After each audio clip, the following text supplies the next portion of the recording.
अस्सलाम वालेकुम दोस्तों। उम्मीद करता हूँ आप सब खैरियत से होंगे। हमारी जो है ना यार बेसिक्स कंप्लीट हो चुकी हैं जावास्क्रिप्ट की। हमने पिछले 5 लेक्चर जो है वो जावास्क्रिप्ट को ही पढ़ा है। तो आज से हम अपनी प्योर ब्लॉकचेन बनाना शुरू करेंगे।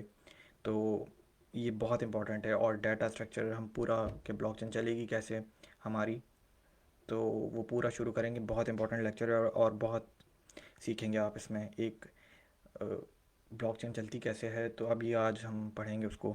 ठीक है, अपना मेथड भी क्रिएट करेंगे एक। तो ये जो डॉक्यूमेंट जो मेरे सामने जो खुला हुआ है और ये जो स्क्रीन शेयर पे भी आपको नज़र आ रहा होगा, तो ये डॉक्यूमेंट वैसे अपलोड हो चुका है।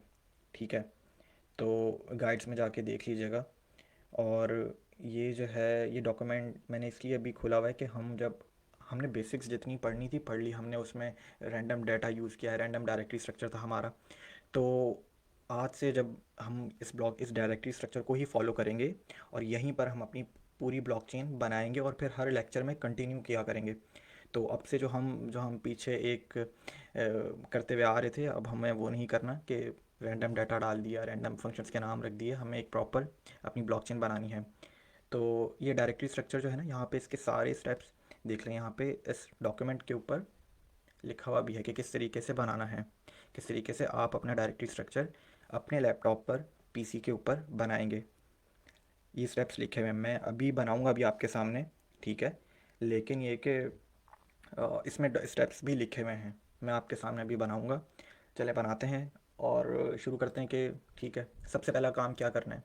डेस्कटॉप पे जाके आपने एक न्यू फोल्डर जो है वो बना लेना है। ठीक है, मैंने बनाया हुआ है, इसको रीनेम कर देते हैं ब्लॉकचेन। ठीक है, ब्लॉकचेन इस फोल्डर का मैंने नाम रख दिया है। फ़ोल्डर को खोलेंगे। ठीक है, और इस फ़ोल्डर में एक और फ़ोल्डर आप बना लेंगे। बहुत आसान तरीके से ये जो है ना मैं एक्सप्लेन कर रहा हूँ।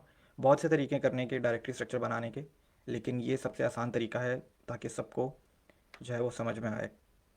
ये जो फ़ोल्डर है, मैंने एक फ़ोल्डर बनाया है डेस्कटॉप के ऊपर, और उस फ़ोल्डर के अंदर एक सब फ़ोल्डर मैं बना रहा हूँ। ठीक है, उसका नाम हम रख देते हैं डेव। ठीक है, फ़ोल्डर मैंने 2 बना दिए। मेन फ़ोल्डर का नाम है ब्लॉकचेन। ब्लॉकचेन के अंदर एक सब फ़ोल्डर बनाया है डेव के नाम से। ठीक है, ये सारे स्टेप्स लिखे हुए भी हैं उस डॉक्यूमेंट के ऊपर। अब अगला काम क्या करना है, आपने अपना V S code editor open कर लेना है। ठीक है, और आपने इस फ़ोल्डर को खोलना है अपने इस वी एस कोड एडिटर के अंदर। ठीक है, आपने ओपन फ़ोल्डर पर जाना है और यहाँ से डेस्कटॉप पर बनाया था, तो डेस्कटॉप पे ये ब्लॉकचेन ब्लॉकचेन ब्लॉकचेन या। ठीक है, तो इसको आपने सेलेक्ट कर लेना है। ठीक है, तो यार वॉइस क्लियर क्यों नहीं आ रही है आवाज़ से फ़िलहाल, बट मैं देख लेता हूँ आवाज़। बाकी तो कह रहे हैं क्लियर है, तो देख लेता हूँ मैं फिर अपने फ़ोन पर जाकर। तो यार आवाज़ तो क्लियर है मेरे पास। ठीक है, अब और पिछले लेक्चर में भी यही था कि आवाज़ क्लियर नहीं। अब मैं और कितनी आवाज़ इसमें, आप लोगों को क्या चाहिए। मैंने देखा है गाइड्स में जाके देख लें वो लेक्चर, उसमें आवाज़ बिल्कुल ठीक थी। तो आवाज़ बिल्कुल ठीक है। ठीक है, अब आगे चलते हैं कि हमने 2 फोल्डर बना लिए हैं। एक हमारा मेन फोल्डर है और एक जो है वो सब फोल्डर है हमारा। इस सब फोल्डर में जाके हम अपनी 2 फाइल्स बनाएंगे। पहली फ़ाइल का नाम हम रख देते हैं ब्लॉकचेन बी। ठीक है, ठीक है ब्लॉकचेन। और ये जावास्क्रिप्ट के ऊपर हम बना रहे हैं, तो ब्लॉकचेन डॉट जे एस। ठीक है, पहली फ़ाइल का नाम हमने रख दिया ब्लॉकचेन डॉट जे एस, क्योंकि ये जावास्क्रिप्ट की फ़ाइल है। जिस तरीके से हमने पढ़ा है हम अपने जावास्क्रिप्ट के बेसिक्स लेक्चर में, कि जब भी आप जावास्क्रिप्ट की फ़ाइल बनाएंगे तो आपको डॉट जे एस की जो एक्सटेंशन है वो लगानी पड़ेगी। ठीक है, तो अब शुरू करते हैं अगला काम। पहली फ़ाइल बना ली।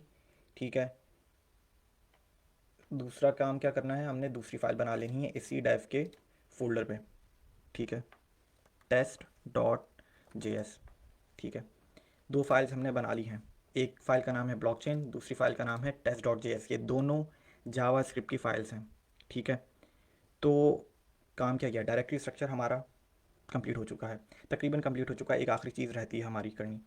ठीक है, क्या किया हमने, 2 फोल्डर बनाए हैं। पहले फ़ोल्डर का नाम ब्लॉकचेन रखा है, दूसरा उसके अंदर एक सब फोल्डर बनाया था, और वो क्या नाम था, डेव उस फोल्डर का। और उस फोल्डर में जाके हमने अपनी 2 फाइल्स बनाई हैं, ब्लॉकचेन दोनों जावास्क्रिप्ट की फाइल्स हैं। और दूसरी फाइल का नाम है टेस्ट, क्योंकि जो भी हम ब्लॉकचेन अपनी लिखेंगे कोड यहाँ पे, हम उसको टेस्ट इस फाइल में करेंगे। ठीक है। तो अब जो है वो आखिरी स्टेप डायरेक्टरी स्ट्रक्चर में क्या करेंगे, आप टर्मिनल पर जाएंगे। ठीक है यार, मैं 1 मिनट इसका जो है ना टर्मिनल पर जाके कंट्रोल प्लस थोड़ा सा और जूम हो जाए। ठीक है।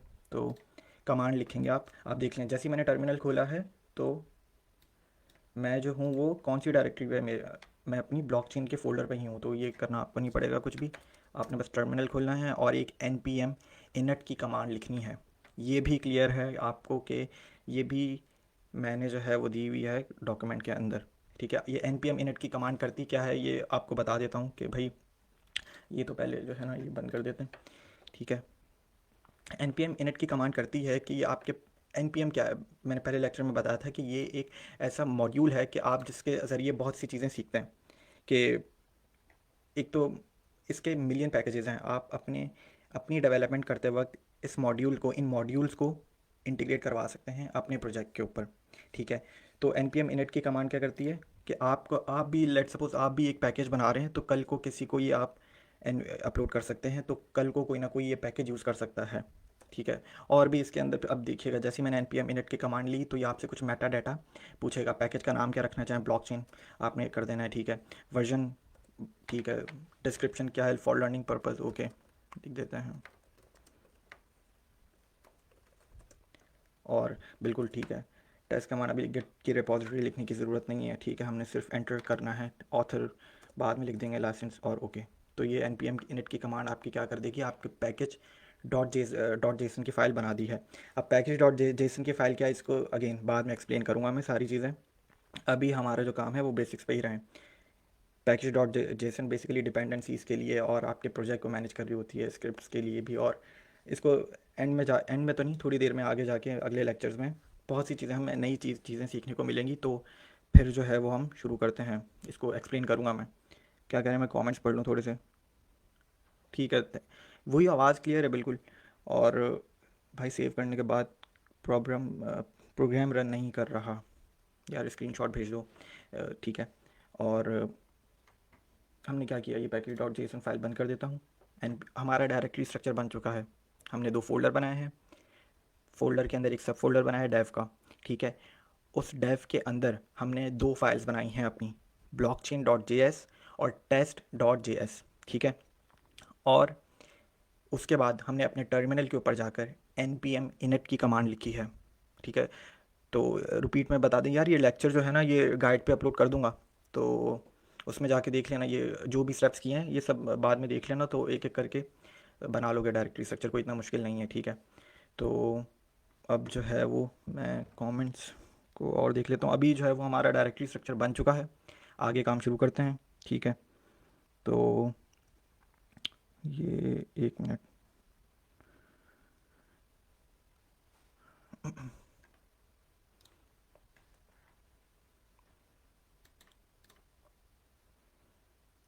और मेरे ख्याल से शुरू किया जाए। ठीक है। आवाज़ क्लियर है, प्लीज़। आवाज़ नहीं आ रही यार, आवाज़ कोई कह रहा है क्लियर है, कोई कह रहा है नहीं आ रही, प्रोग्राम रन नहीं हो रहा। ठीक है। तो आवाज़ का जो सीन है वो यही है कि मेरे ख्याल से आवाज़ क्लियर है यार, मैं फ़ोन पे दोबारा चेक कर रहा हूँ कि शुरू किया जाए। और आवाज़ जो है वो, आवाज़ क्लियर है, प्लीज़। आवाज़ नहीं आ रही यार, आवाज़ कोई कह रहा है क्लियर है, कोई कह रहा है नहीं आ रही, प्रोग्राम रन नहीं हो रहा। क्लियर है मेरे ख्याल से आवाज़, ठीक है। तो आवाज़ का जो सीन है वो यही है कि, ठीक है, बात कर देता हूँ। 1 मिनट और दफ़ा देख लेते हैं कि इसको फ़ोन के ऊपर भी, रख लिया मैंने कमेंट्स देखने के लिए। तो क्लियर है सर, चलो ठीक है, अब आगे शुरू करते हैं। यार ब्लॉकचेन का डेटा स्ट्रक्चर क्यों सबसे हमने पहले पढ़ना है, क्योंकि हम अपनी ब्लॉकचेन बनाएंगे, पूरे उसके अंदर मेथड्स लिखेंगे कि एक ब्लॉकचेन के अंदर सबसे पहला method, let suppose new block mine कैसे होता है, न्यू ब्लॉक बनता कैसे है, नई ट्रांजैक्शन कैसे अपलोड की जाती है, कैसे क्रिएट की जाती है। ठीक है। और हैश क्या होता है, हैश ब्लॉक का हैश कैसे करेंगे हम, ये सारे मेथड्स हम अपने ब्लॉकचेन डेटा स्ट्रक्चर के अंदर बनाएंगे एक एक करके। ठीक है। और इसीलिए मैंने आपको अपने लास्ट लेक्चर्स में जावास्क्रिप्ट के बेसिक्स लेक्चर में क्या पढ़ाया था, आपको कंस्ट्रक्टर फंक्शंस पढ़ाए थे। ठीक है। हमने ऑब्जेक्ट्स पढ़े थे। हमने फंक्शंस पढ़े थे, ठीक है, ताकि मैंने वही चीज़ें पढ़ाई जो हमें आगे जाके जो है वो क्योंकि जब हम अपनी ब्लॉकचेन डाटा स्ट्रक्चर बनाएंगे तो हम उसे यूज़ करेंगे, ठीक है। तो मैंने इसलिए वो बेसिक्स में वो ज़्यादा चीज़ें पढ़ाई। अब शुरू करते हैं। कंस्ट्रक्टर फंक्शन क्या था वो लास्ट टाइम बता चुका हूँ, उसके ऊपर 2 लेक्चर हैं, ठीक है। बनता कैसे था कंस्ट्रक्ट, अब देखो डाटा स्ट्रक्चर जो है ना ब्लॉकचेन का, वो हम कंस्ट्रक्टर फंक्शन से ही बनाएंगे, ठीक है। कंस्ट्रक्टर फंक्शंस के अंदर प्रॉपर्टीज़ होती थी, मेथड्स होते थे, ठीक है। प्रॉपर्टीज़ ऐड करवानी हो, मेथड्स ऐड करवाने हो कंस्ट्रक्टर फंक्शन के अंदर, तो कैसे करते थे, प्रोटोटाइप ऑब्जेक्ट प्रॉपर्टी के ज़रिए। ऑब्जेक्ट प्रोटोटाइप भी लास्ट लेक्चर में पढ़ाया गया, ठीक है। और आवाज़ क्लियर है, प्लीज़ गाइड में अपलोड कर दें, ये लेक्चर करूँगा यार ये, ठीक है, जैसे ही लेक्चर ख़त्म होगा, ठीक है। और चलो भाई अब शुरू करते हैं। पहला जो है वो कंस्ट्रक्टर फंक्शन बनाने लगा हूँ, फंक्शन का मैंने नाम लिख दिया है, ठीक है। और मेरे ख्याल से जूम को थोड़ा सा जो है ना इसको आउट कर लेते हैं, और इसकी फाइल्स में जाके, प्रेफरेंसेस में जाके, सेटिंग्स में जाके इसका फ़ॉन्ट साइज़ जो है वो थोड़ा 26 कर लेते हैं, ठीक है। तो मेरे ख्याल से ठीक है अब। सही है, फ़ोन के ऊपर भी सही नज़र आ रहा है। तो देखो मैंने क्या किया, मैंने फ़ंक्शन, भाई जावास्क्रिप्ट में फ़ंक्शन अगर डिफ़ाइन करना हो, चाहे वो कंस्ट्रक्टर फ़ंक्शन हो, चाहे वो एक नॉर्मल फ़ंक्शन हो, कौन सा कीवर्ड यूज़ करते थे, फ़ंक्शन का कीवर्ड यूज़ करते थे, ठीक है। ये कंस्ट्रक्टर फ़ंक्शन है, मैं कंस्ट्रक्टर फ़ंक्शन बनाने जा रहा हूँ।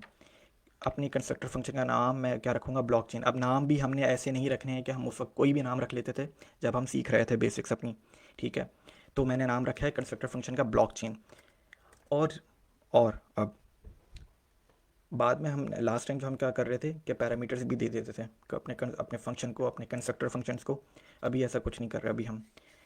अब मैं आगे लेके चल रहा हूँ। अगली कमांड क्या है, फंक्शन कंस्ट्रक्टर फंक्शन के अंदर अगला जो चीज़ करने जा रहा हूँ वो ये मैंने क्या चीज़ की है ये बता देता हूँ। देखिए मैंने आपको एरेज जो है वो नहीं पढ़ा है जावास्क्रिप्ट के अंदर, मैंने ऑब्जेक्ट्स पढ़ाए हैं, ठीक है। एरे भी एक, एरे क्या चीज़ है, अब एरे क्या करता है, एक से ज़्यादा डाटा जो है वो स्टोर करता है, एक ऐसा सिंगल वेरिएबल जिसके अंदर आप एक से ज़्यादा डाटा स्टोर करवा सकते हो। वेरिएबल क्या होता था, वेरिएबल ये लिखते थे, कुछ भी नाम रख दो, ठीक है, x इज़ इक्वल टू उसमें 5, ठीक है, ये एक ही वैल्यू स्टोर करवा रहा है। एरे क्या होती है, मल्टीपल वैल्यू स्टोर करवाने के लिए यूज़ किया जाता है एरे को। तो अब एरे की अगर मैं एक एग्जांपल आपको दे दूं तो वो यही है कि लेट सपोज़ मैंने एक वेरिएबल बनाया, ठीक है, उसका नाम रख दिया मैंने कार्स। और यार देखो वेरिएबल एरेज मैंने इसलिए भी नहीं पढ़ा है, कुछ ऐसी बेसिक चीज़ें हैं जो मैं लिंक दे दूंगा, वो आपको खुद जाके, बहुत से ऑनलाइन ट्यूटोरियल्स हैं, बहुत से ऑनलाइन आर्टिकल्स हैं, साइट्स हैं जहाँ से आप सीख सकते हैं। आपने इतनी जावास्क्रिप्ट तो पढ़ ली कि आपको चीज़ें अब समझ में आने लगेंगी। एरे क्या चीज़ है, मल्टीपल डाटा स्टोर करवाता है। मैंने अब ये भी बताया था कि मल्टीपल डाटा स्टोर करवाने के लिए ऑब्जेक्ट्स यूज़ करते हैं हम, लेकिन there is a difference between arrays and object, के हमें कब जो है वो ऑब्जेक्ट्स यूज़ करने चाहिए और कब जो है वो एरे यूज़ करने चाहिए। ऑब्जेक्ट बेसिकली क्या चीज़ है, ऑब्जेक्ट जो है ना आपके कोड के अंदर एक चीज़ को रिप्रेजेंट कर रहा होता है। अब वो चीज़ क्या हो सकती है, एक पर्सन, ठीक है। जिस तरह हमने स्टूडेंट का एक ऑब्जेक्ट बनाते थे कंस्ट्रक्टर फंक्शंस के ज़रिए, वो क्या करता था, स्टूडेंट का फर्स्ट नेम लास्ट नेम और दोनों का गेट ईमेल भी हमने बनाया था, मुझे याद नहीं हमने क्या किया था लास्ट लेक्चर में, ठीक है। पर्सन हो सकता है वो, ठीक है, ऑब्जेक्ट। एक कार हो सकती है, कार की मॉडल नंबर, इंजन, उसका अगर मेथड की बात की जाए तो उसका चलना, उसका रुकना, ठीक है। तो ये ऑब्जेक्ट होते थे।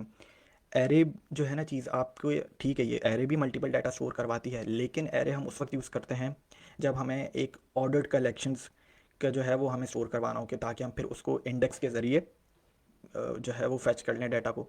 लेकिन एरेज के अंदर जो है वो हम प्रॉपर्टीज़ तो चलें छोड़ दें, मेथड्स हम ऐड नहीं कर सकते। तो ये और चीज़ें मैं बता रहा हूँ, लेकिन सिर्फ इसलिए क्योंकि आपको एरे समझ में आ जाए। एरे क्या होता है, सिर्फ सिंपल बात ये याद रखें, एक ही वेरिएबल के अंदर आप मल्टीपल डाटा स्टोर करवा सकते हैं, ठीक है। कैसे करना है अभी बता देता हूँ। एरे की एक एग्जांपल दे रहा हूँ कि मैंने एक वेरिएबल रखा, ये देखो ये पहली वाली लाइन क्या कर रही है, सिर्फ एक्स के अंदर एक ही वैल्यू है। अगर मल्टीपल डाटा एक्स के अंदर ही स्टोर करवाना है, लेट सपोज एक्स के अंदर ही स्टोर करवाना है, तो मैं कैसे करवाऊँगा, मैं एक एरे बनाऊँगा। एरे हमेशा कैसे बनती है, स्क्वायर ब्रैकेट्स लगाने पड़ेंगे, और उसके अंदर मैं, ठीक है, कोई भी गाड़ी का नाम, पहली आ गई, ठीक है, फिर वॉल्वो आ गई। अब आपके ऊपर है, टोयोटा रखें, कुछ भी रखें, तो दो वैल्यूज़ आ चुकी हैं, दोनों की दोनों स्ट्रिंग्स आई हैं, तीसरी भी मैं स्ट्रिंग ही लिख रहा हूँ, ठीक है। हाँ,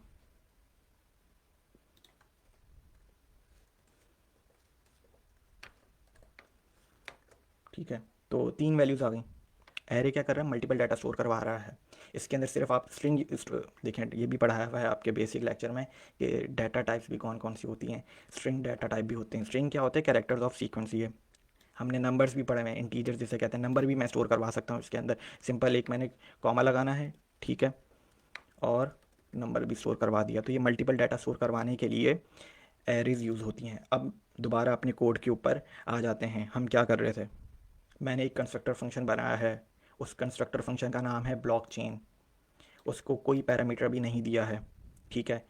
उसके अंदर मैंने दिस, अब दिस कीवर्ड क्या करता है, बहुत दफ़ा एक्सप्लेन कर चुका हूँ मैं अपने प्रीवियस लेक्चर्स के अंदर, ठीक है। दिस डॉट चेन क्या कर रहा है, इसके अंदर मैंने एक एम्प्टी एरे बनाया है। ये बताऊँ क्या करेगा, आप हमारी ब्लॉकचेन के अंदर जितने भी ब्लॉक क्रिएट होंगे वो इस एरे में जाके स्टोर होंगे। एरे मैंने क्या बताया अभी, कि एरे मल्टीपल डाटा को स्टोर करवाने के लिए यूज़ किया जाता है। तो मल्टीपल डाटा को स्टोर करवाने के लिए एरे अगर यूज़ कर रहे हैं तो मल्टीपल डाटा में हमारे पास क्या होगा, हमारा एक ब्लॉक, जिस तरीके से बिटकॉइन का ब्लॉक 8 to 10 मिनट्स के बाद माइन होकर ब्लॉकचेन के अंदर ऐड हो जाता है, तो हमारी ब्लॉकचेन के अंदर भी जो ब्लॉक ऐड होगा, ठीक है, 10 मिनट के बाद, तो वो भी इसी ही एम्प्टी एरे के अंदर, मतलब पहले एक ब्लॉक था, 10 मिनट के बाद एक और ब्लॉक क्रिएट हुआ, तो वो भी इस एरे में जाके स्टोर हो जाएगा। तो यही कहना चाह रहा हूँ कि this is where our blockchain will be store, ठीक है। मतलब कि हम जितने भी न्यू माइंड ब्लॉक्स करेंगे वो स्टोर इस जगह पर आएंगे। माइंड ब्लॉक मतलब कि जो माइन होने के बाद, ठीक है। कंस्ट्रक्टर फंक्शन के अंदर पहली प्रॉपर्टी मैंने लिख दी है, दिस डॉट चेन, और वो एक एम्प्टी एरे है, और उसके अंदर हमारा ब्लॉकचेन क्या, पूरी ब्लॉकचेन डाटा जो है ना वो स्टोर होगा, ऑल द ब्लॉक्स, ठीक है। अगली property, this dot pending transactions.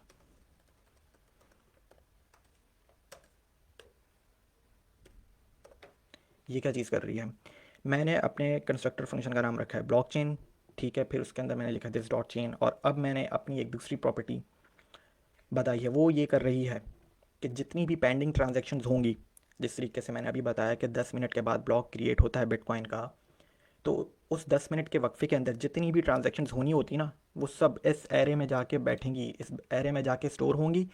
जब ब्लॉक क्रिएट हो जाएगा, 10 मिनट के बाद ब्लॉक क्रिएट होने वाला है, अगला नया होने वाला है लेट सपोज, तो ये सारी पेंडिंग ट्रांजैक्शंस उस ब्लॉक में जाकर ऐड हो जाएंगी और फिर माइन होंगी, और फिर हमारा वो ब्लॉक इस चेन में जाके स्टोर हो जाएगा। थोड़ा कन्फ्यूजन बहुत है, लेकिन समझना ऐसे ही पड़ेगा आपको कि भाई करेंगे क्या। भाई देखें, 10 का ब्लॉक जो है वो 1 मिनट के बाद क्रिएट होता है, बिटकॉइन का 10 मिनट के बाद।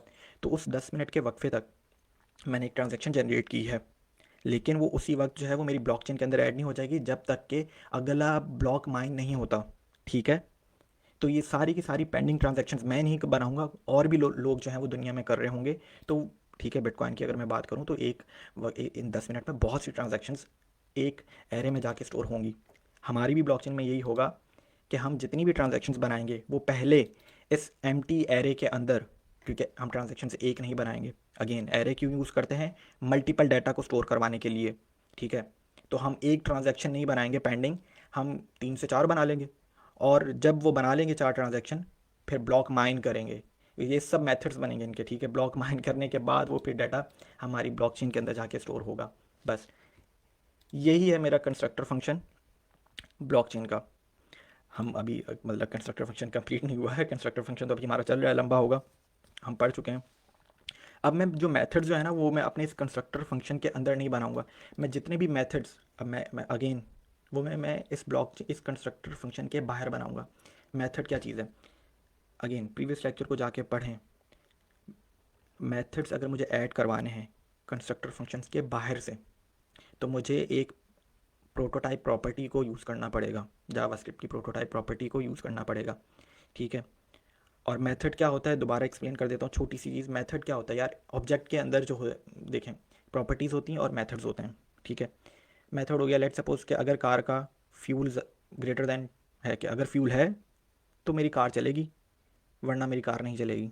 तो ये मेथड है ना, कि भाई मेरे मेथड प्रॉपर्टीज़ के ऊपर डिपेंड कर रहा है। कार का चलना, कार का रुकना, ये एक मेथड है। कार का मॉडल नंबर, उसका इंजन, उसका कलर, उसका वेट, ये एक प्रॉपर्टी है। ठीक है। बहरहाल कहाँ से कहाँ निकल गए। मैंने अपनी ब्लॉकचेन के ऊपर ही क्या किया, मैंने अपना कंस्ट्रक्टर फंक्शन बना लिया है। उस कंस्ट्रक्टर फंक्शन के अंदर दो प्रॉपर्टीज़ हैं, और वो क्या कर रही हैं कि भाई हम मेरी पूरी की पूरी ब्लॉकचेन, पूरा का पूरा ब्लॉकचेन का डाटा वो इस एरे में जाके स्टोर होगा, और मेरी सारी की सारी पेंडिंग ट्रांजैक्शंस इस एरे में जाके स्टोर होंगी, और फिर जाके ये अगले ब्लॉक में जाके माइन होंगी, और फिर जब वो ब्लॉक माइन हो जाएगा तो वो इस एरे में जाके स्टोर हो जाएगा। बहुत कन्फ्यूजन है मुझे पता है, लेकिन अभी तो शुरू किया है, सारी चीज़ें क्लियर होंगी आहिस्ता आहिस्ता। ठीक है। तो अब मैंने अपना कंस्ट्रक्टर फंक्शन के बाद अब अपने ही कंस्ट्रक्टर फंक्शन के अंदर, ये जो मेरा कंस्ट्रक्टर फंक्शन बन चुका है, इसी के अंदर मैं एक नया मेथड क्रिएट करवाऊँगा। ठीक है। और अगर आपको पता है कि भाई अगर मुझे बाहर से कोई प्रॉपर्टी, अपने मतलब कंस्ट्रक्टर फंक्शन के बाहर से कोई प्रॉपर्टी या कोई मेथड ऐड करवाना है, तो मैं ऑब्जेक्ट प्रोटोटाइप प्रॉपर्टी को यूज़ करूँगा। कैसे यूज़ करते थे ये सब हम पढ़ चुके हैं लास्ट लेक्चर में, बेसिक्स में। कैसे करते थे कि आप अपने कंस्ट्रक्टर फंक्शन को पहले कॉल करते थे। कंस्ट्रक्टर फंक्शन का नाम क्या मेरे ऊपर, ब्लॉकचेन। ठीक है। तो ब्लॉकचेन को कॉल कर लिया, डॉट ऑपरेटर लगाया। ठीक है। और अब क्या करना है, प्रोटोटाइप प्रॉपर्टी को कॉल करना है। ठीक है भाई, कर दिया, डॉट ऑपरेटर लगाया। मैं एक मेथड क्रिएट करवाने जा रहा हूँ, और उस मेथड का नाम क्या है, क्रिएट न्यू ब्लॉक। ठीक है। Create new block. Okay. Method है तो फंक्शन है वो ऑब्वियसली। ठीक है। और उस फंक्शन के को अब मैं क्या दूंगा, पैरामीटर्स दूंगा कुछ ना कुछ। ठीक है। पहला पैरामीटर जो मैं देने जा रहा हूँ वो है नॉन्स। अगेन नॉन्स क्या चीज़ है, क्या चीज़ है सब बताएंगे अभी, बहुत अभी तो हमारा ब्लॉकचेन शुरू हुई है। ठीक है। सारी चीज़ें पढ़ेंगे। नॉन्स, नॉन्स क्या चीज़ है बताता हूँ। नॉन्स बेसिकली यार प्रूफ ऑफ वर्क से ना, जब हम प्रूफ ऑफ वर्क एल्गोरिथम चलाएंगे तो प्रूफ ऑफ वर्क से ना हमें एक नंबर मिलता है, नॉन्स। नॉन्स एक बेसिकली एक नंबर ही है जो आपको एक लेजिटिमेट ब्लॉक कि हाँ ये आपने ही माइन किया है। ठीक है। तो नॉन्स के ऊपर अभी बहुत बात करेंगे इसके ऊपर। तो नॉन्स एक बेसिकली एक नंबर है जो आपको प्रूफ ऑफ वर्क से मिलेगा, प्रूफ ऑफ वर्क करने के बाद मिलेगा। प्रूफ ऑफ वर्क का भी हम मेथड बनाएंगे और करेंगे अपना प्रूफ ऑफ वर्क, और फिर वो देखिएगा किस तरीके से वो प्रूफ ऑफ वर्क हमें ये नॉन्स रिटर्न करता है कि हाँ भाई ये लेजिटिमेट ब्लॉक है। ठीक है। तो नॉन्स हम मतलब एक न्यू ब्लॉक क्रिएट करने के लिए ना, ये देखें, ये क्रिएट न्यू ब्लॉक करने के लिए मैं अपने फंक्शन के अंदर 3 पैरामीटर्स लिखने जा रहा हूँ। पहला पैरामीटर मैंने लिख दिया है नॉन्स। अगला पैरामीटर क्या है, प्रीवियस ब्लॉक हैश। ठीक है। उसके बाद मेरा आखिरी पैरामीटर क्या है, हैश। थोड़ा सा कन्फ्यूजन लग रहा होगा लेकिन समझना पड़ेगा। अब मैंने नॉन्स तो जो है वो बताया है। नॉन्स क्या है, हमें प्रूफ ऑफ वर्क से एक नंबर मिलेगा यार, ये हम अभी सारा करेंगे। ठीक है। पढ़ना ही यही है। प्रीवियस ब्लॉक हैश, ये क्यों इंपॉर्टेंट है यार, न्यू ब्लॉक क्रिएट करने के लिए ना हमें प्रीवियस ब्लॉक का हैश बहुत इंपॉर्टेंट है। क्योंकि देखो ब्लॉकचेन क्या चीज़ है, इम्यूटेबल लेजर है, कि वो लेजर ऐसा खाता जो चेंज नहीं किया जा सकता। तो मुझे नया ब्लॉक क्रिएट करने के लिए ना मेरे पास पिछले ब्लॉक का हैश लाजमी होना चाहिए। अगर देखो, क्योंकि होगा क्या कि जब मैं एक नया ब्लॉक क्रिएट करूँगा, ठीक है, इससे इससे अगला वाला ब्लॉक क्रिएट करता हूँ लेट्स सपोज, तो एक अगले वाले ब्लॉक के पास इस पीछे वाले ब्लॉक का हैश होगा। तो अगर मैं अगले वाले ब्लॉक के अंदर डाटा को चेंज करना चाहूँ तो उसका हैश डिफरेंट आएगा। आप डाटा चेंज, क्योंकि डाटा तो चेंज कर लिया आपने लेट सपोज, लेकिन हैश डिफरेंट आ गया क्योंकि प्रीवियस ब्लॉक हैश आपके पास नहीं। यार ये मैं एक चीज़ें इस तरीके से समझाने की कोशिश करूँगा कि जब हम करेंगे तो ये सब हमें समझ में आएगा, क्योंकि हमारे न्यू ब्लॉक के अंदर प्रीवियस ब्लॉक का हैश होना, हैश का जो होना वो बहुत लाजमी है, वो वैलिडेशन के लिए। क्योंकि एक चेन है, अगर मैं एक ब्लॉक के अंदर कुछ भी चेंज करने जाऊँगा, ठीक है चलो मैंने ट्रांजेक्शन तो उस ब्लॉक की चेंज कर दी, लेकिन मुझे मेरा उस ब्लॉक का हैश डिफरेंट आ जाएगा क्योंकि प्रीवियस ब्लॉक हैश मैच नहीं कर रहा होगा उसके साथ। ठीक है। मतलब कि ये अगर ये मेरे पास पिक्चर्स होती ना तो मैं आपको बहुत अच्छे तरीके से समझाता कि आपने अगर एक ब्लॉक का भी हैश चेंज किया ना तो सारे ब्लॉक का हैश, ब्लॉकचेन ही मतलब वो कहेगा कि भाई कैसे आपने पिछले 10 ब्लॉक में से लेट सपोज 7वें वाले ब्लॉक का मैंने हैश चेंज कर दिया, उस 7वें वाले ब्लॉक का जो हैश था वो 8वें वाले के पास था, तो 8वें वाले कहेगा, 8वां ब्लॉक कहेगा कि भाई तुमने कैसे चेंज कर दिया पीछे 7वें वाले ब्लॉक का हैश, वो तो मेरे पास ये आया था कुछ कुछ दिनों पहले जब ये ब्लॉक क्रिएट हुआ था। तो ये सब हम चीज़ें सीखेंगे। ठीक है। तो नॉन्स क्या था, नॉन्स एक नंबर है, प्रूफ ऑफ वर्क से मिलेगा। जब हम प्रूफ ऑफ वर्क का मेथड बनाएंगे तो हमें नॉन्स मिल जाएगा। प्रीवियस ब्लॉक हैश पिछले वाले ब्लॉक का हैश है। हैश क्या होता है इसके ऊपर पूरी बात करेंगे। कौन सा एल्गोरिथम लगाएंगे हम, SHA-256 एल्गोरिथम यूज़ करेंगे, हैशिंग एल्गोरिथम। उसके बाद इस ब्लॉक का हैश है, ये जो अगला जो है ना ये चीज़, इसे मैं करंट ब्लॉक हैश कह रहा हूँ, ठीक है। तो अच्छा, मैंने क्या है, मैंने कंस्ट्रक्टर फंक्शन बनाया है और उसके बाद मैंने क्या कर लिया है, प्रोटोटाइप प्रॉपर्टी के ज़रिए एक मेथड ऐड करवा दिया है। मैं थोड़े से कमेंट्स भी देख लूँ, डाटा डिस्टर्ब हो जाएगा। एक्सप्लेन हैश, यार हैश क्या होता है कि आपने कुछ भी डाटा दिया, ठीक है, आपने उसके ऊपर एल्गोरिथम लगाया तो उसने एक आर्बिट्री आपको ना एक रैंडम से सीक्वेंस ऑफ कैरेक्टर्स दे दिए। देखते हैं अभी हैश बनाता हूँ, अभी करेंगे ना सारा ये चीज़ इसी वीडियो लेक्चर में। हैश एक रैंडम हैश जो है ना खुद ही लिखूँगा। तो क्या कर रहे थे हम, हमने एक मेथड बनाया है ऑब्जेक्ट प्रोटोटाइप प्रॉपर्टी को यूज़ करते हुए, और उस मेथड के अंदर 3 पैरामीटर्स हैं, नॉन्स, प्रीवियस ब्लॉक हैश और हैश, ठीक है। अब इस मेथड के अंदर जब मैं इस मेथड को कॉल करूँगा तो इस मेथड के अंदर मैं एक ऑब्जेक्ट बना रहा हूँ। अब बहुत इंपॉर्टेंट है ये चीज़, मतलब ये जो ऑब्जेक्ट जो बनाने जा रहा हूँ मैं, ये होगा क्या, ये होगा असल ब्लॉकचेन के अंदर एक ब्लॉक जिसके अंदर डिफरेंट डाटा होता है, ठीक है। तो अभी जो मेथड तो मैंने बना लिया कि क्रिएट न्यू ब्लॉक, जब मैं इस मेथड को कॉल करूँगा तो मेथड जब कॉल होगा तो करेगा क्या, ठीक है। फंक्शन जब होता है ना, फंक्शन आपने नाम लिख दिया, फंक्शन करेगा क्या, फंक्शन करेगा क्या बताता हूँ। फंक्शन क्या करेगा, फंक्शन हमारे एक ब्लॉक का डाटा रिटर्न करेगा, एक एक्चुअल ब्लॉक का डाटा, ठीक है। वो कैसे, ब्लॉक का डाटा। अब ब्लॉक के अंदर मैं बता रहा हूँ एक चीज़ नहीं होती है। अब अगर आप एक्सप्लोरर भी खोल लें 10 का किसी का भी, तो उस ब्लॉक के डाटा को देखिएगा क्या होता है उस ब्लॉक के डाटा के अंदर। उसके अंदर डेट होती है, उसके अंदर टाइम स्टैम्प, ठीक है, टाइम स्टैम्प ही आ गया। उसके अंदर उस ब्लॉक का इंडेक्स होता है, उस ब्लॉक का हैश होता है, ठीक है। वो ये सब चीज़ें होती हैं।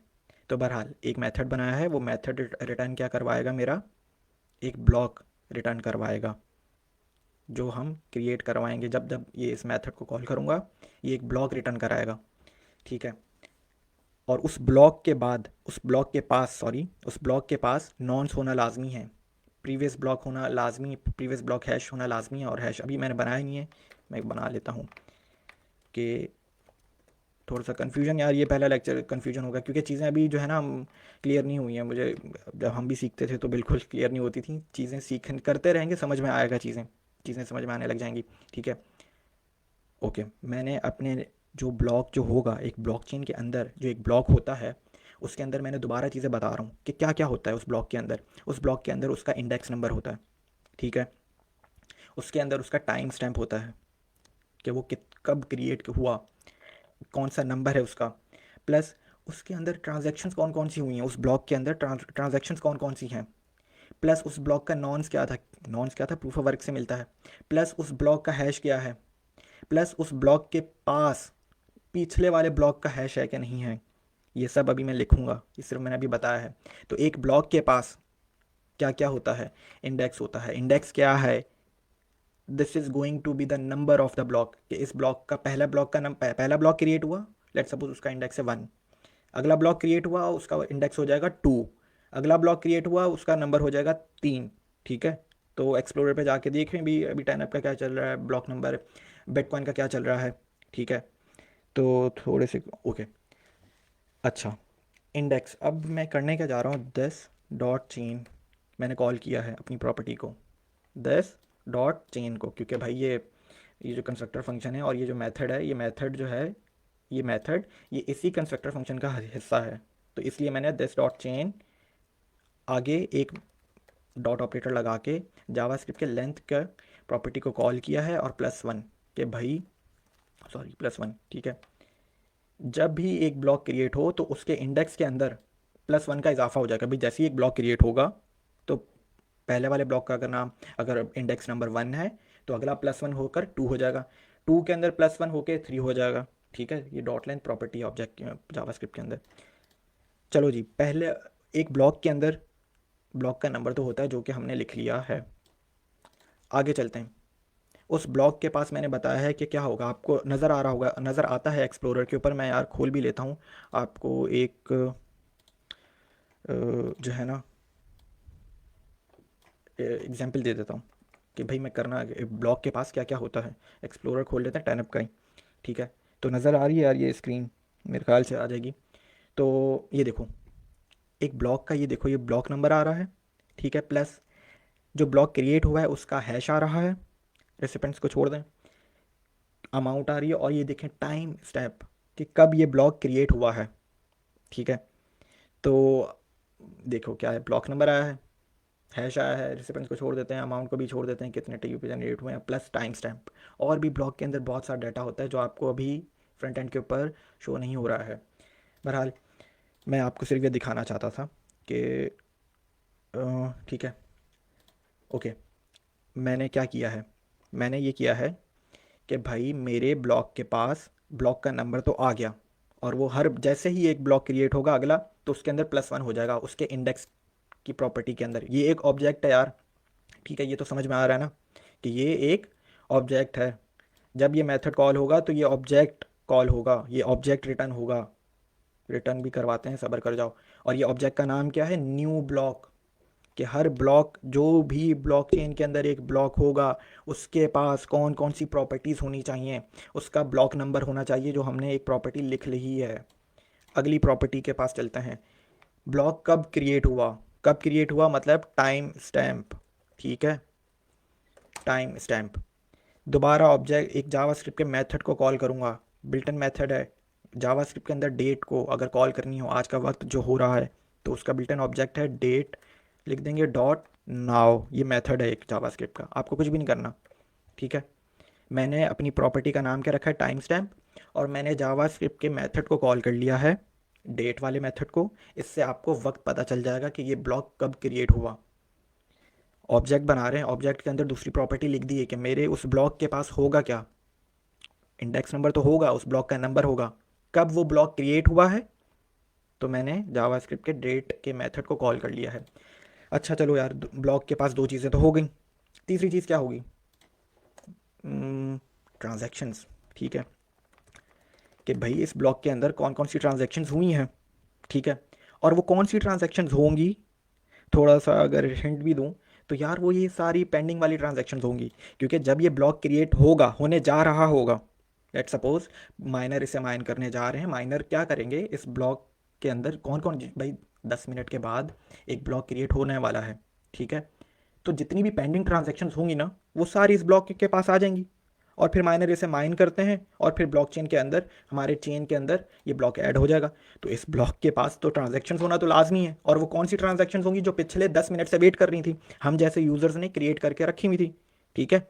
तो दिस डॉट पेंडिंग ट्रांजैक्शंस, क्योंकि भाई ये देखो, ये मैंने बनाई हुई है कि जो अभी देखो पेंडिंग ट्रांजैक्शन तो अभी कुछ बनाई नहीं है, क्योंकि इसका तो मेथड बनाएंगे हम अभी आगे जाके, ठीक है। कि ट्रांजैक्शन बनती कैसे, इसका तो एक अलग मेथड है, वो अभी अभी हम आगे जाके करेंगे। लेकिन जो भी पेंडिंग ट्रांजैक्शन होगी, ट्रांजैक्शन होंगी, होनी चाहिए ट्रांजैक्शंस, ठीक है, क्योंकि एक से ज़्यादा होगी, सॉरी, ठीक है।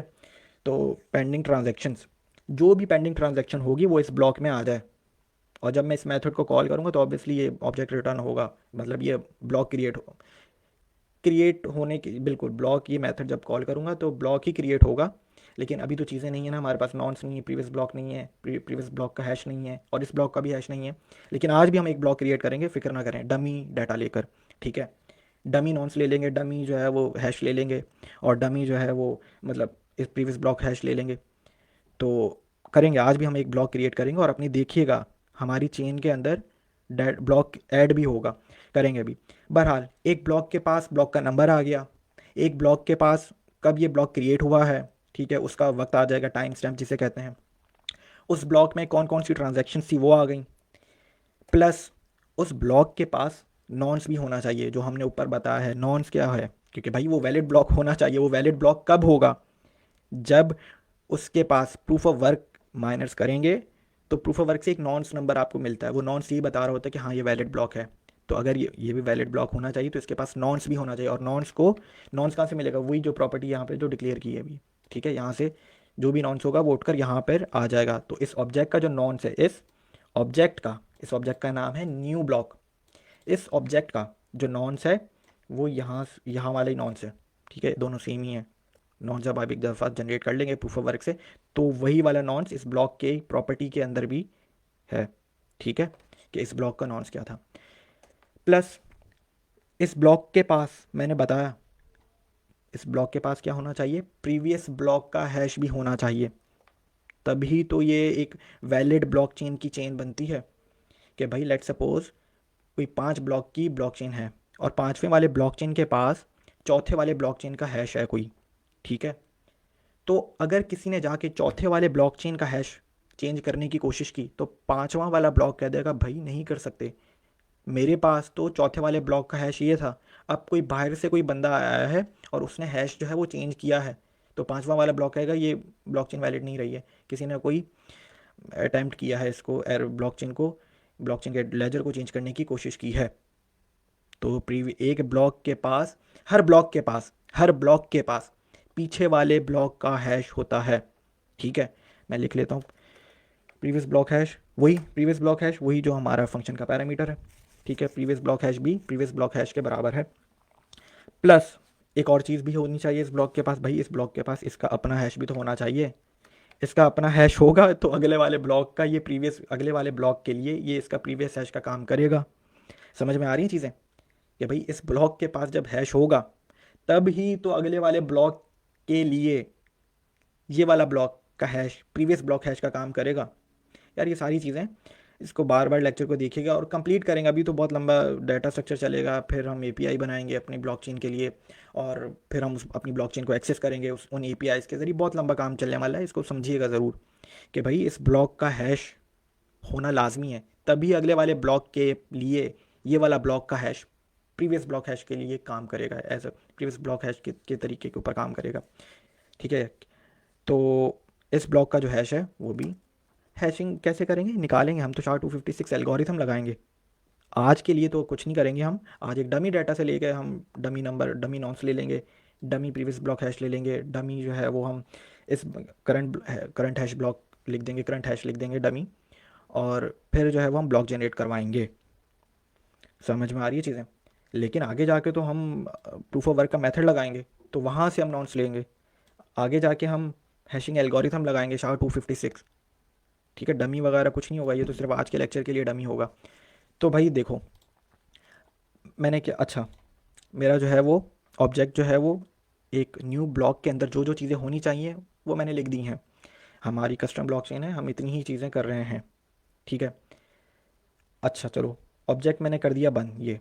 ठीक है, मेथड तो अभी मैं ही हूँ, मैं मेथड का नाम क्या है, create new block. New block जब वो क्रिएट करेगा तो उस ब्लॉक के पास ये चीज़ें होनी चाहिए।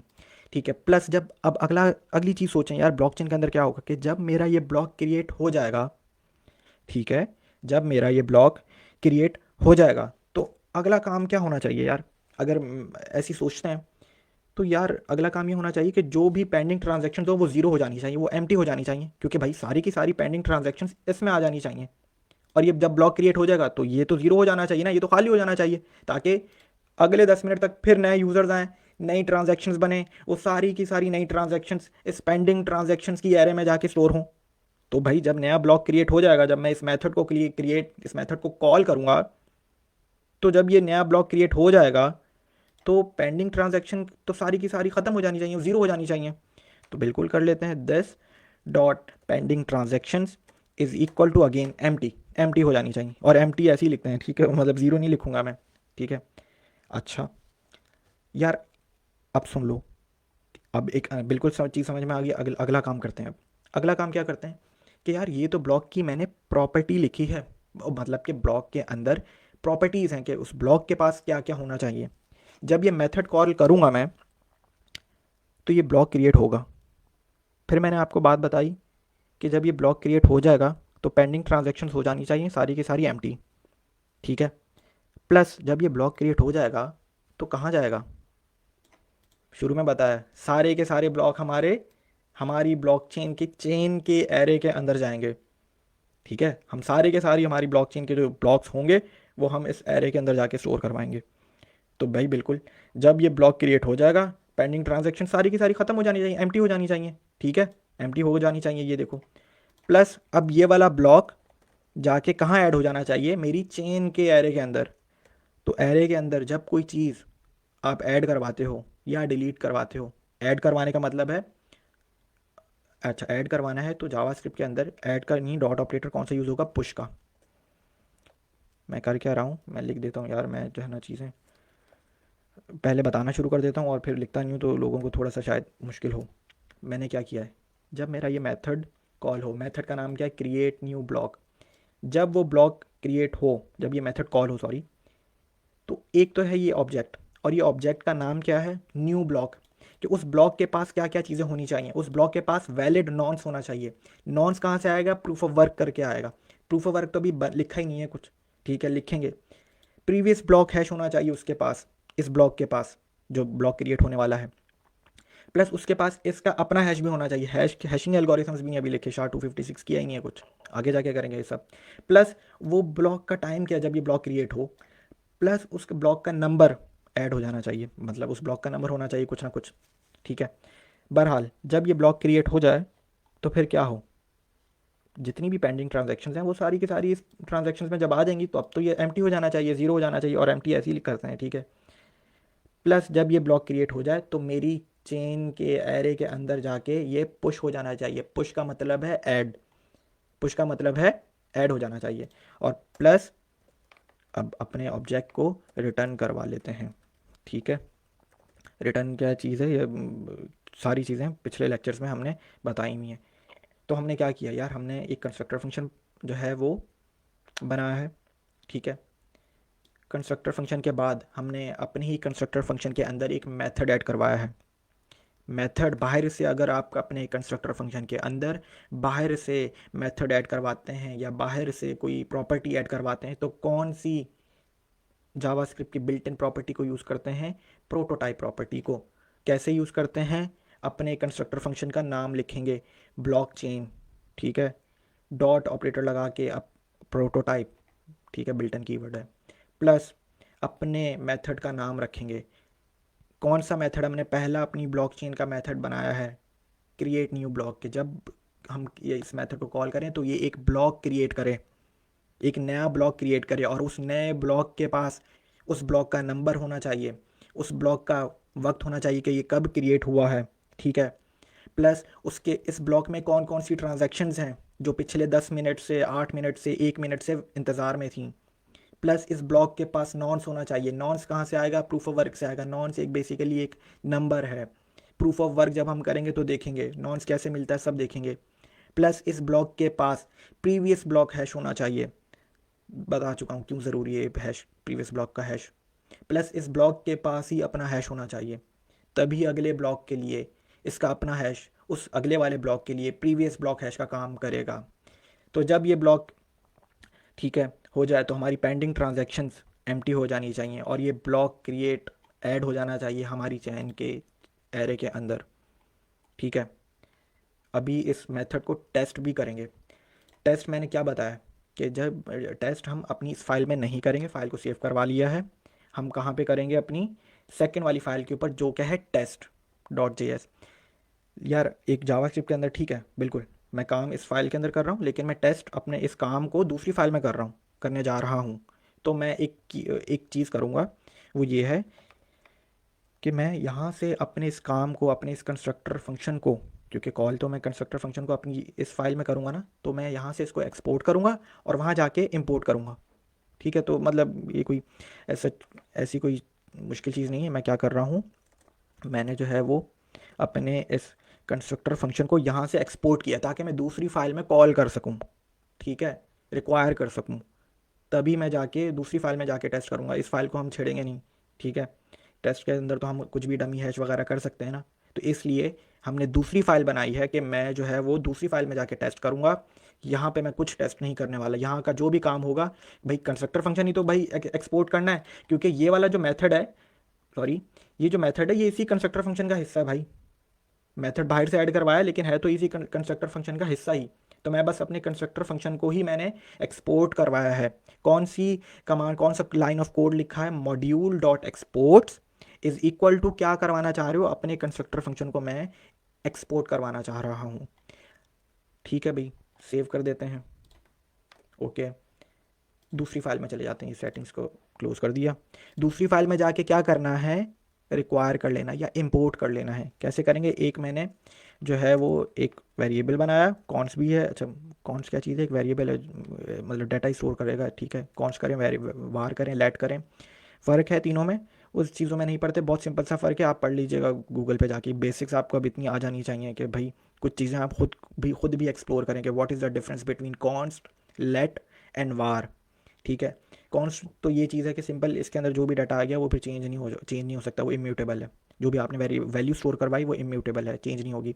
कॉन्स्ट, अपने वेरिएबल का नाम क्या रख रहा हूँ, वेरिएबल ही कहूँगा मैं इसे, ब्लॉक चेन, ठीक है।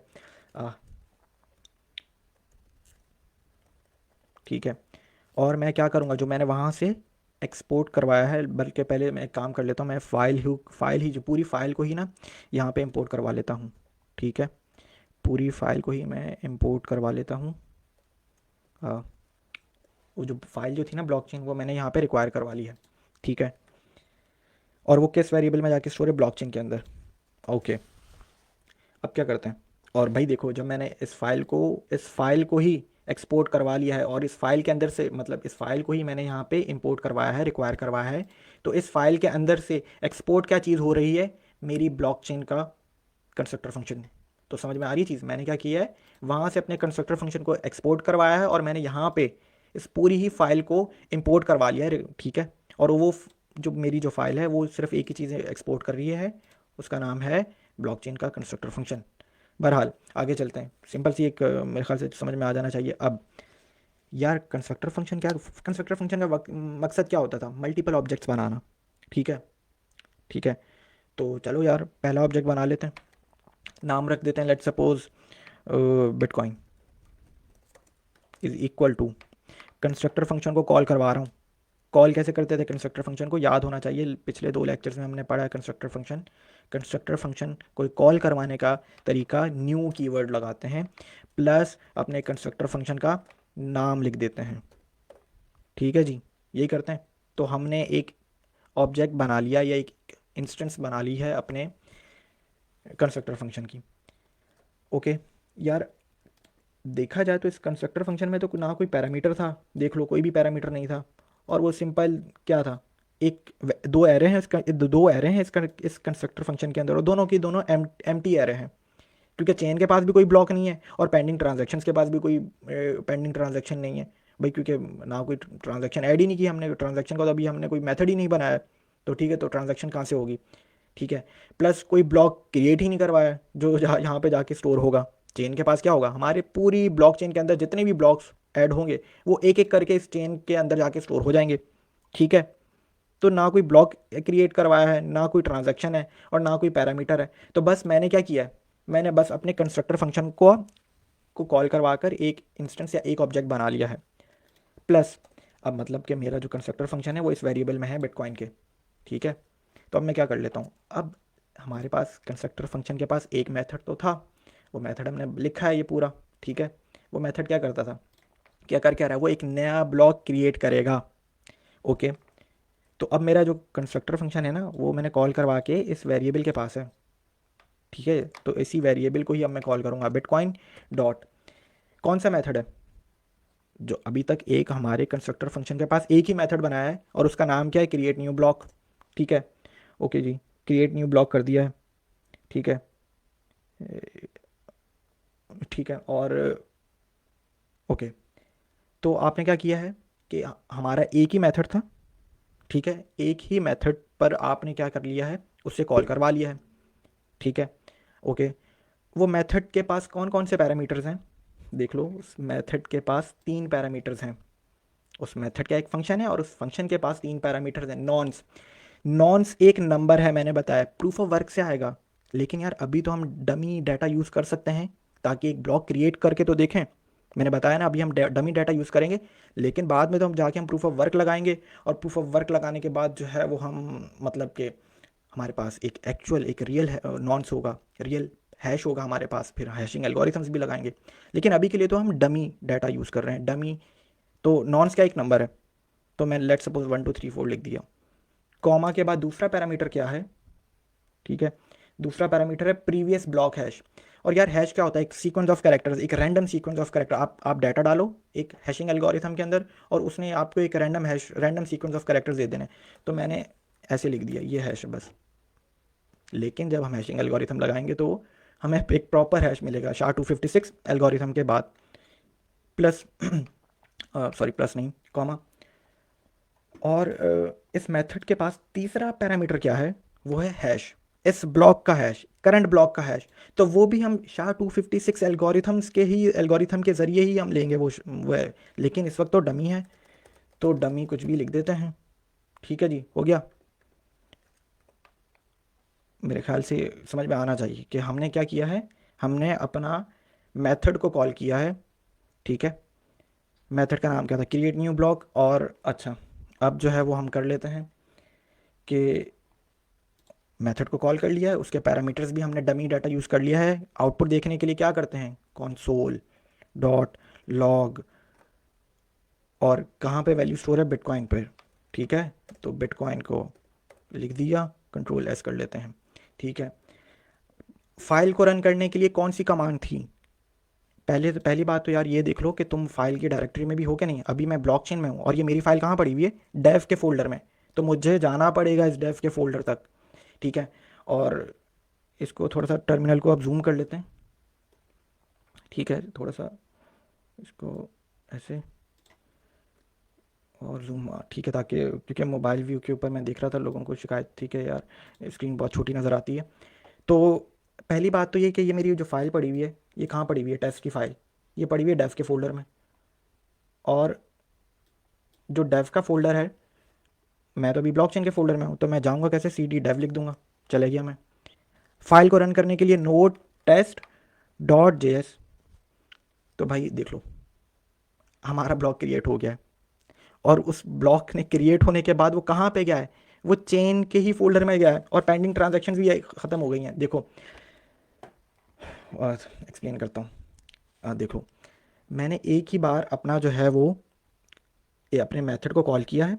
मेथड में डमी नॉन्स रखा है, डमी प्रीवियस ब्लॉक का हैश रखा है, और डमी ही करंट ब्लॉक का हैश रखा है। और ये मेथड क्या था? अगर यहाँ पे जाके देखूँ मैं, तो अब तो बहुत ही, लेकिन छोड़ो, अभी मैं बताता हूँ, दोबारा से एक्सप्लेन करता हूँ। तो जैसे ही मैंने मेथड कॉल किया ना, तो मेरा एक नया ब्लॉक क्रिएट हो गया। उस ब्लॉक का नंबर क्या है? 1। अभी मैं एक और ब्लॉक क्रिएट करता हूँ, तुम लोग देखना, उस ब्लॉक का नंबर हो जाएगा 2। और टाइम स्टैम्प, वक्त, ये वक्त क्या अच्छा ये है ना, ईपॉक कन्वर्टर है, ईपॉक टाइम है, यूनिक्स टाइम है। तो मैं अगर आपको इसको कॉपी कर लूँ ना, तो यार ये इसी वक्त की डेट बता रहा है मुझे। तो कैसे है इसको देख लेता हूँ। इसके लिए ये भी मेरे पास एक लिंक था कि ये टाइम स्टैम्प है, ये आज का ही वक्त बता रहा है। ये एक यूनिक्स टाइम स्टैम्प होता है, ये मेरे ख्याल से 19, ये टाइम स्टैम्प ना बेसिकली सेकंड्स हैं। ये सेकंड्स है जो मेरे ख्याल से 1 जनवरी 1970 से ना ये चल रहे हैं ये सेकंड्स। तो मेरे पास एक लिंक है, मैं इसको लेके जाके ना अभी आप लोगों से एक चीज़ शेयर करता हूँ। इसी टाइम स्टैम्प को ना आज की डेट देख लेते हैं। तो देख लेते हैं। और अभी टाइम क्या हो रहा है? तकरीबन जो मैंने कॉपी कर लिया शायद टाइम अपना, सॉरी नहीं किया। हमारा डाटा क्या था? ये हमारा टाइम स्टैम्प क्या था? ये था। कंट्रोल C किया, कंट्रोल V कर दिया। कन्वर्ट करेंगे तो देख लो, उसने हमें टाइम बता दिया। और ये एपोक, ये जो यूनिक्स टाइम स्टैम्प है, ये सिंस 1 जनवरी 1970 से सेकंड्स हैं, ठीक है। सेकंड्स में टाइम आ रहा है। तो देख लो, हमारा ब्लॉक कुछ 12 बजकर यहाँ के वक्त के मुताबिक, नहीं 14, यहाँ